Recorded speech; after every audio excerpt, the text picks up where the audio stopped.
Hello and welcome to yet another episode of the Science and Tech UP Special series. This is dedicated to prelims, and we will understand the perspective of this examination from the different sections. Now, we will understand important diseases. Let us first talk about epilepsy. It's because in the news, a major drug maker has developed the active pharmaceutical ingredient. The dosage formulation of Brevanext was finished, which is drug for epilepsy. The name can be asked straightforward, a drug for epilepsy, Brevanext, or Brevanext refers to which of the following, and the disease name or something else could be given. What is epilepsy is also important for us to know. It's a central nervous system neurological disorder. Okay, another thing. The problem is that there is no cure for it that is available, but it can be managed with medication. So we have to manage whatever disease, but there is no such thing that would cure it. And it's basically how it happens. The brain activity becomes abnormal. It causes seizures and periods of abnormal behavior, sensation, and sometimes loss of awareness as well. And it is the fourth most common neurological disorder affecting people of all ages, and anyone can develop it. But the more commonality comes in the younger population and older adults. Okay, so remember these facts about it. Slightly more in males than in females. The occurrence pattern has been discussed. It is more in males than in females. So if it is ever asked which of the following statements is or are correct with respect to epilepsy, remember this. Moving on. Now, if we talk about any initiative that has been undertaken to raise awareness about it, in 2019, a report was published. Epilepsy, a public health imperative.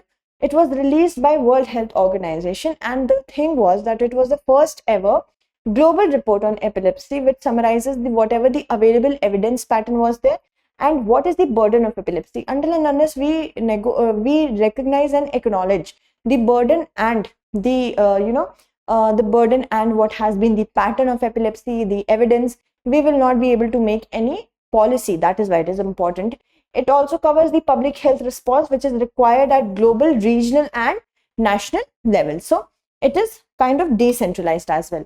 What is active pharmaceutical ingredient? That is also important for us to know. It is called bulk drugs. Okay, this is significant ingredient in the manufacturing of drugs. And the Hubei province of China is the hub of API. If it is ever asked in the examination, Hubei province of China is famous for which of the following? It is important or famous for APIs. So India is also very dependent on China for this. Now, let's talk about the next topic. The next topic is Kyasanur forest disease. Now, what is it? A new point of care test has been found to be highly sensitive in the rapid diagnosis of Kyasanur forest disease, which is known as monkey fever. Right now, we are having monkeypox also emerge as an epidemic, then might, God forbid, a pandemic. So monkey fever, it's developed by this particular test, point of care test has been developed by the ICMR, National Institute of Virology. And what does it include? How does it work? It has a battery operated polymerase chain reaction analyzer. And it is, the beauty of it is that it is lightweight, it is easily portable to carry, and universal cartridge based sample pre-treatment kit. It is a nucleic acid extraction device that aids in the sample processing of the point of care. Who will it benefit? It will be beneficial for the diagnosis of KFD, as the outbreak mainly happens in remote areas, because it is more evident in the tribal population. That is why this kit is very important. And there is a lack of well-equipped sample handling and laboratory testing facilities. That is why this kit has been developed. Okay, moving on. Of course, in order to make sure that we quarantine those patients who have contracted this particular infection, and of course to treat them better, this particular kit is very important. If we talk about Kyasanur forest disease, let's know about it. It's caused by a virus, and primarily it affects humans and monkeys. So two key points over here. Moving on. First, it was ever identified in 1957. A sick monkey from Kyasanur forest in Karnataka, and it emerged as a grave public health problem which spread through the entire Western Ghats. The problem is, now we are intruding more into the space of Western Ghats. There is a probability, a very high probability, that contraction of such diseases, because biodiversity is there to check such diseases. The more the number of components in a food chain, the more the chances of the zoonotic diseases spilling over will be checked. So if it is, we are getting into the Western Ghats, more likely so the transmission is going to happen very acutely. In nature, the virus is maintained mainly in hard ticks. The name of the tick is Haemaphysalis spinigera. Okay, monkeys, rodents, and birds also. So if it is asked in the examination, it is only found in monkeys. No, it's not. To humans, it may occur after a tick bite or contact with an infected animal who is sick or dead. And the symptoms are characterized by chills. Symptoms can also be asked sometimes. There is chills, there is frontal headache, body ache and high fever for 5 to 12 days with a case fatality. Fatality rate is also pretty high. It's 3 to 5%. Okay. Moving on, if we talk about the diagnosis, it can be made in the early stage of illness by molecular detection, by the PCR kit or virus isolation from the blood as well. And later on, serological testing, that means testing the serum of the blood using enzyme-linked immunoabsorbent serologic assay, that is ELISA test, has to be performed. What is the treatment? There is no specific treatment that is given for monkey fever. And a vaccine, formalin, which is inactivated KFD vaccine, has been developed. It exists to be used in endemic areas of India. So it is not anything that has been backed by WHO or something like that. And it is found that vaccines are not effective once the person is infected with the fever. Virus vaccines are very hard to make. We have been lucky that we got a vaccine made for COVID. Otherwise, virus vaccines takes years and years to develop. Just think about HIV. Virus change its characteristics so often and they are so hidden and clandestine in nature. It's very hard. Moving on, talking about the next one is lumpy skin disease, basically developing lumps on the skin. It has been infecting India's bovines, cattle, and the disease is being reported for the first time in India. So that is why this point is important. LSD is caused by infection of cattle or water buffaloes with the poxvirus lumpy skin disease. If it is asked in your prelims examination, what is lumpy skin disease? Which of the following causes lumpy skin disease? It's of virus. Okay.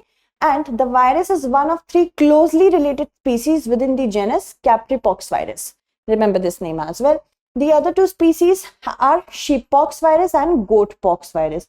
Remember that as well. The symptoms, they appear as nodules of 2 to 5 centimeter diameter all over the body, and particularly they are present over the head, neck, limbs and genitals, and they gradually open up like a large and deep wound. So that is the problem. And another clinical signs include general malaise, ocular and nasal discharge, fever, sudden decrease in milk production. All are important here. Effect, according to Food and Agriculture Organization, the mortality rate is less than 10%. Okay, so mortality rate is lesser, and it spreads through the vectors such as mosquitoes, flies and ticks, and also through saliva and contaminated food and water. So remember these. So it's a vector-borne infection. You have to remember this. Moving on, let's talk about the prevention.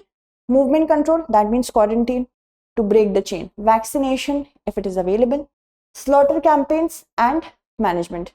If it comes to a point that it's so far along spread that quarantining is not possible, slaughter campaigns can also be formed. Treatment, basically there is no treatment.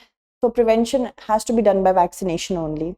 And secondary infection of the skin may be treated with non-steroidal anti-inflammations or anti-inflammatories, and antibiotics can also be taken. But whenever antibiotics come to your mind, do not ever take those without the prescription from the doctors. Otherwise, antibiotic resistant bacteria are also becoming very robust. LSD, basically, if we talk about the endemism, it is present in Africa and parts of West Asia.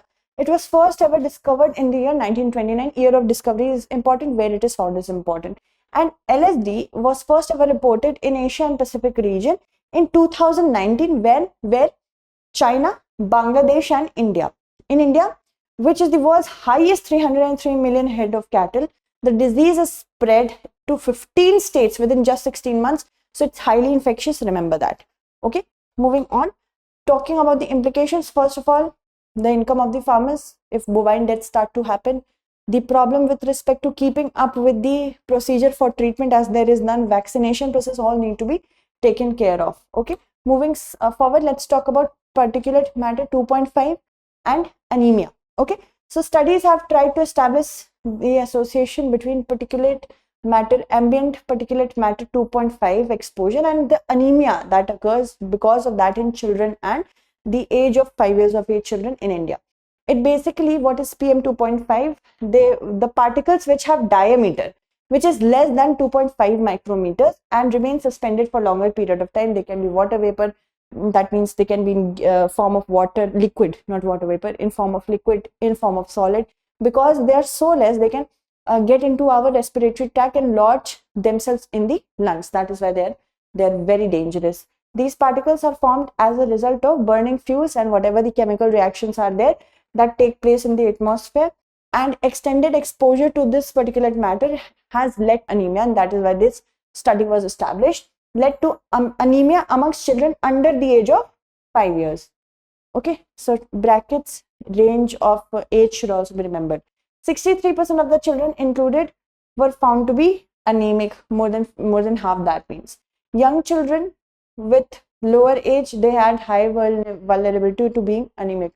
First, because their lungs are not very well developed and their defense mechanism is also not very well developed. Poverty, specifically those children who live in an area with high exposure in slums and areas with high urban exposure of burning of fossil fuels. They also use it as cooking fuels, heating fuels for themselves in the winters. So they are also having lower wealth index levels, had higher relation with anemia. Maternal anemia, because anemic women will of course give birth to anemic children, and this is basically a vicious cycle. And intensity is higher particulate matter 2.5 level exposure. It decreases the average hemoglobin level in children. So you have to remember that anemia is a condition in which hemoglobin comes down. So that is why it is attacking that only. The significance of the study is because in order to understand anemia, it was just looked from the prism of nutrition deficiency, the portion mission, everything. They wanted to talk about anemia being eradicated, but they never talked about through nutrition, but they never talked about the importance of having a cleaner atmosphere. Exposure to air pollutants, specifically PM 2.5, this has shown systemic action in order to have induced inflammation, induced and called inflammation.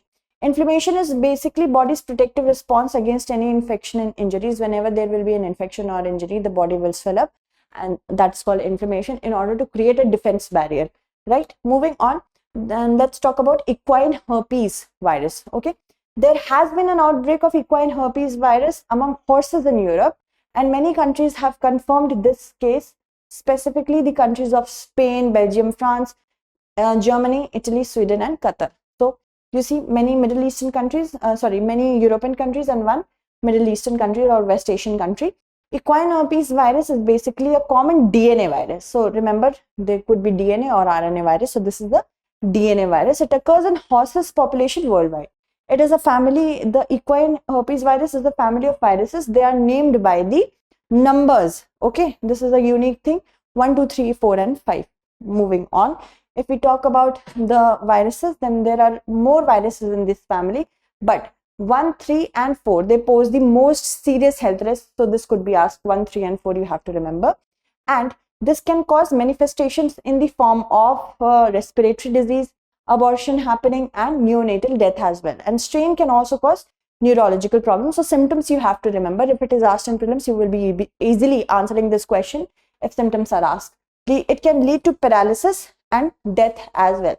Now the horses that get this virus transmitted, they have a lack of coordination, weakness, they won't want to eat, that is loss of appetite, and they are unable to stand. Basically everything is paralyzed, and the spread of this virus is contagious. It is spread by direct horse to horse contact via respiratory tract through nasal secretion.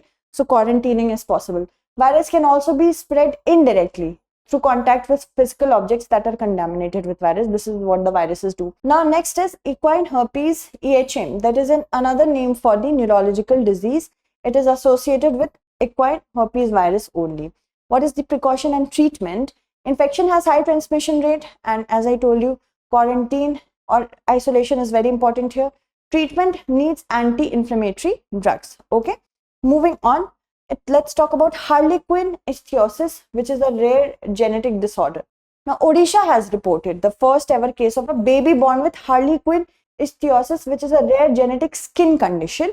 And India has recorded the first case of a baby born with this syndrome or disease in 2016 at a private hospital in Nagpur of Maharashtra.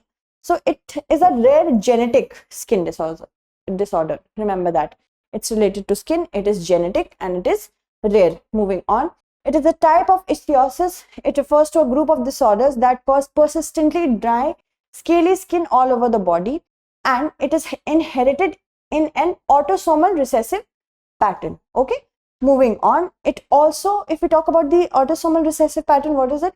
It's a way where a genetic trait or a condition can be passed down from a parent to the child. Very simple. And it is the genetic condition. These can occur when the child inherits one of a mutated or changed gene from each parent. So whenever mutations take place in the gene, mutations will create certain disorders. If an individual receives one normal gene and one abnormal gene of the disease, then the person will be a carrier for the disease. So remember that both do not need to be abnormal. One can be normal, other can be abnormal. The causes can be caused by change in the mutation in the ABCA12 gene. Okay, and this gene basically gives instruction for making the protein that is necessary for the skin cells to develop normally. Which gene is responsible for skin cells to be developed normally? This particular gene, APCA12 gene. Okay, then it plays a key role in the transport of fats to the most superficial levels or layers of the skin, which creates an effective barrier against any sort of pathogens. And the gene is mutated, the skin barrier is disrupted, and that is why cracks start to occur. And that means the impact will be, the health of the skin will be, of course, deteriorated.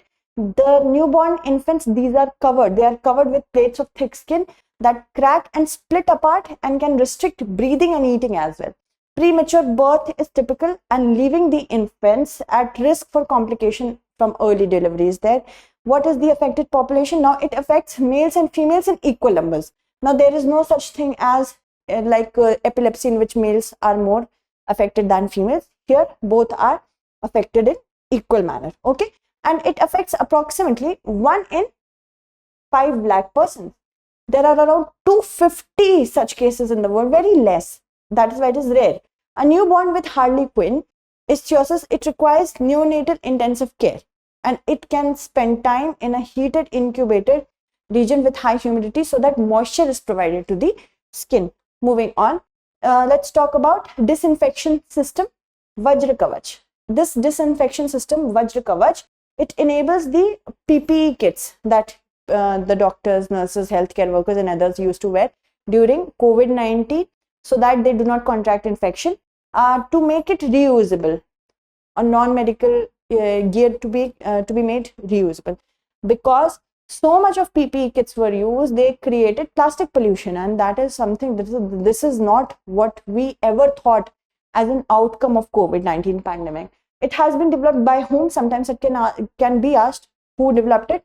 So it has been developed by Mumbai-based startup Indra Water under the Nidhi Prayas program initiated by the Department of Science and Technology.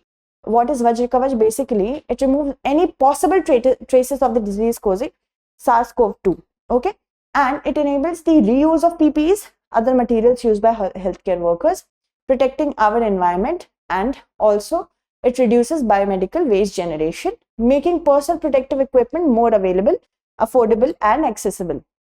Now let's talk about Ebola virus. The WHO has declared that the Ebola virus that started in February 2021 in Guinea is now over. Good news. And the WHO in its list of 10 threats to global health 2019 has also included Ebola. So remember, 10 threats, you have to remember the names of what are the threats. Okay, it could be asked in the prelims examination. Let's talk about EVD. It's basically a hemorrhagic fever and transmitted to people from wild animals, spreads in human population through human to human transmission. That means it is a zoonotic disease. Okay, it is a zoonotic disease. Zoonotic diseases are those diseases that can spill over from animals to humans. And fruit bats of the Podidae family. These are the natural carriers or reservoirs of this particular virus. This was first discovered in 1976 near the Ebola River, which is now in Democratic Republic of Congo. A very good question could be made from here. Okay, remember. Moving on, if we talk about the symptoms, these can be a sudden, there can be a sudden and a high fever. It can also include fatigue and muscle pain, also headache, sore throat, vomiting and diarrhea. Symptoms of impaired kidney and liver function, that means organ failure, can also exist, and internal and external bleeding. This is the most important one. It can be difficult to clinically diagnose and distinguish between Ebola from other infectious disease such as malaria, typhoid fever. That is why treatment becomes really, very dicey. Okay. Then, however, confirmation that symptoms are caused by Ebola virus infection are made using the following diagnostic methods, such as ELISA, reverse transcriptase polymerase chain reaction, and if it is asked in your, especially I think it could be asked in PCS examination, the full forms of these. So just remember that, not in IAS. Moving on, if we talk about vaccine, the Ervebo vaccine has been shown to be effective in protecting people from species Zaire Ebola virus. So remember the name of the vaccine and the species as well. So if there is any vaccine, you can name this vaccine. Two monoclonal antibodies, that is Inmazeb and Ibanga, they have been approved for the treatment of their Ebola virus infection in adults and children by the US, not by the WHO. Remember that, a tricky question could be made. So Ervebo virus, then Ervebo vaccine, then Imnaze and Ibanga. What are these referred to? You have to make a connection with Ebola virus over here. Moving on. Now, if we talk about the next very important disease to be discussed from the perspective of hot topics, it's Zika virus. It was reported for the first time in Kerala, and throughout the time period of COVID, Zika was also wreaking havoc. So it's a mosquito-borne flavivirus. So keywords here are mosquito-borne and flavivirus. It was first identified in Uganda. Most of the disease you will see are coming from West Africa. Uganda in 1947 in monkeys. And it was later identified in humans only in the year 1952 in Uganda and the United Republic of Tanzania. Okay, moving on, if we talk about more features of it, it is caused by virus transmitted primarily by Aedes mosquito, mainly Aedes aegypti.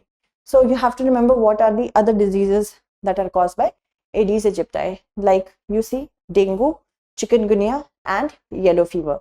Which of the following diseases are caused by Aedes aegypti? Then proper options would be given. You have to choose the answer. Zika virus is also transmitted from the mother to the fetus during pregnancy, sexual contraction, transfusion of blood products and organ transplantation as well. The symptoms include mild fever, rash, conjunctivitis, muscle and joint pain, malaise or headache. Most people with this infection do not develop symptoms. That is the first thing that if we see about this particular virus, that is why more and more screening needs to be done. No symptoms. That is what happened with COVID as well. Zika virus infection during pregnancy can cause the infants to be born with microcephaly, in which the head is smaller than the body. And there is no vaccine or medicine for Zika. And instead the focus is on relieving the symptoms. That means symptomatic care, palliative care only, and rehydration, acetaminophen that is given for fever and pain. This is related to Zika virus. Moving on to the next topic, that is the previous year question. Just have a look on this. Consider the following statements.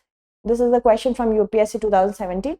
In tropical regions, Zika virus disease is transmitted by the same mosquito that transmits dengue. Sexual transmission of Zika virus disease is possible. We have to select the correct statement. So you have to answer this correctly because both 1 and 2 are correct. So option is C. We have already read about this. Moving on, let's talk about first malaria vaccine, that is Mosquirix, and WHO endorsed this vaccine. So it's important. And the malaria, basically what is it? It is a life-threatening disease which is caused by parasites, and these parasites are transmitted to people through bites of infected female Anopheles mosquito. If I replace this with Aedes aegypti, if you are not well read, you will answer that correct to be the correct answer. So remember the parasite name, remember the vector it is carrying, and it is preventable and curable. That is why this vaccine is very important. Now RTS AS01. The trade name is Mosquirix. So what we have to remember here, we have to remember this name as well and the trade name as well, because it could be asked in your prelims. Very tricky could be made. It is an injectable vaccine which targets P. falciparum, and that is the parasite, the most prevalent malaria strain in Africa. It is the first and only vaccine to show partial protection in young children. So it doesn't give full protection, it gives partial protection. Again, I say that virus vaccines are like this.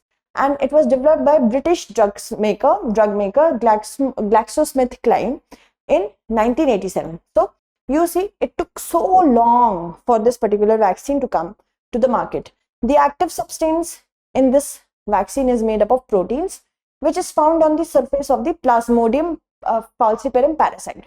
So you have to remember the name of the parasite very well for malaria. Okay, moving on.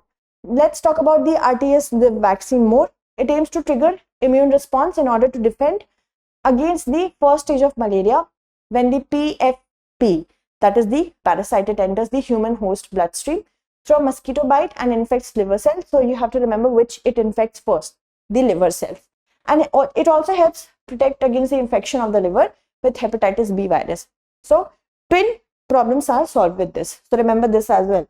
Moving on, the World Health Organization, Omicron, we are going to talk about that. We have talked about Omicron a lot in many of our series, not only in news, but many other series. The World Health Organization declared the name of the Omicron in terms of these numbers and alphabets should be remembered. B.1.1, 0.529.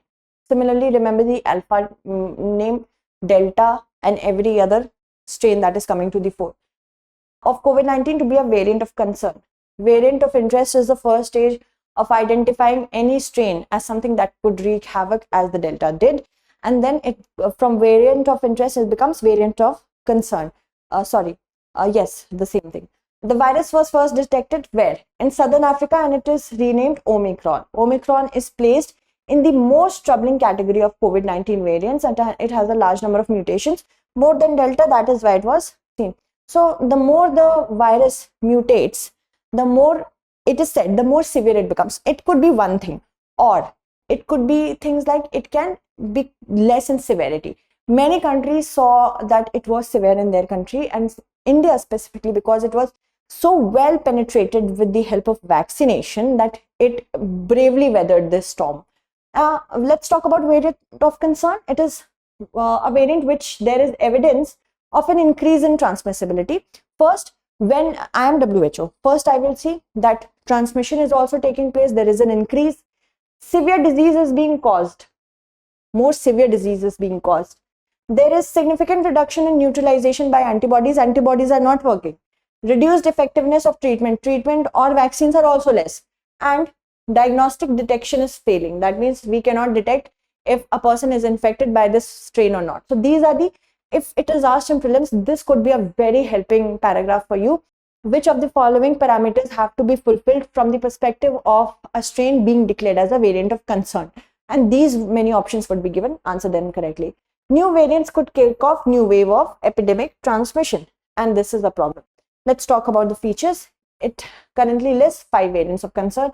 So you have to remember the names of the strains that are listed as VOCs. Okay.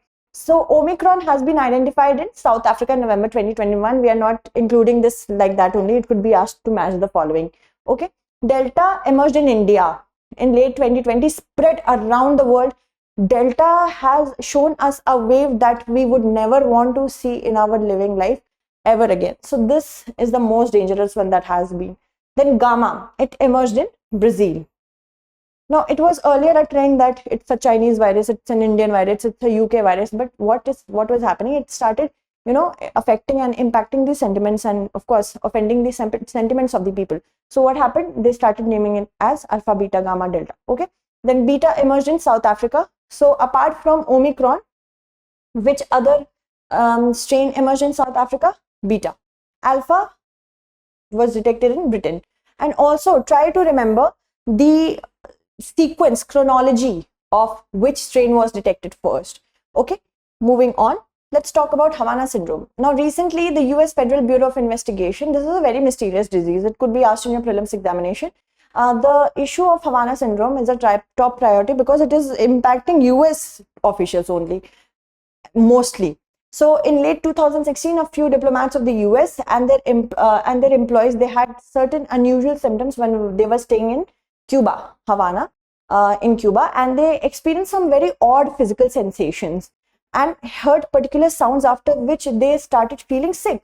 What is this? And the US had even accused Cuba of carrying out sonic attacks. So Havana Syndrome is related to sonic attacks. Cuba denied these accusations, and ever since, many bodies and institutions, they have been researching the cause of Havana Syndrome. Now, what are the symptoms of Havana Syndrome? It's very important. It could be asked in prelims.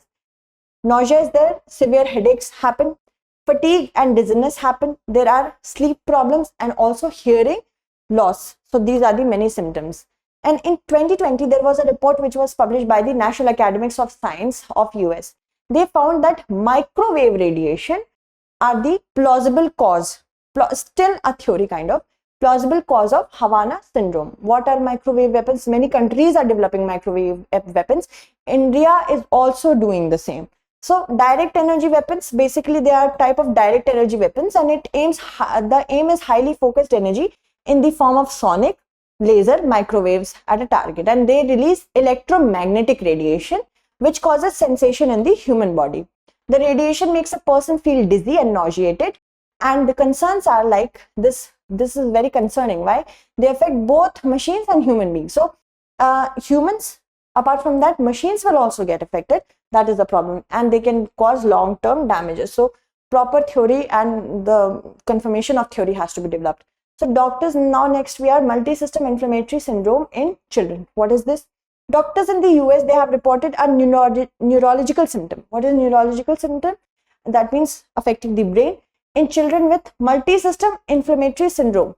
And this is a rare but a very severe hyperinflammatory condition in children and adolescents. So remember, the cause of it could be because of COVID-19 infection. After 2 to 6 weeks of it, what happens? Now, in a recent study, young people with the MIS-C syndrome have shown neurological issues which were life-threatening. The issues include stroke, severe encephalopathy, that is any brain disease that alters the brain function or structure.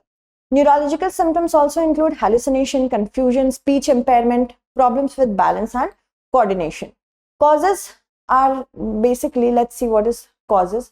Delayed response to coronavirus. If the response to the coronavirus infection is not early, it can cause MIS-C. That is a problem. And it causes massive inflammation in the body and damages the organ. Some believe that it can also be the result of children's immune response making antibodies against the virus. So many antibodies must be made that inflammation starts to occur. And there may be a genetic component as well. So if it is asked in prelims, it is not genetic, it is not related to genes, it has a genetic component to it. And as not every child develops this, and presenting symptoms are also varied. Okay. So treatment is that doctors have been using steroids or other medicines that reduce inflammation, but steroids eventually are basically going to drain the body, and immunosuppressants and steroids, they are a big issue which caused black fungus as well in the country. So that's it for today. Next time we shall meet again with another episode. Until then, thank you so much for watching and stay updated.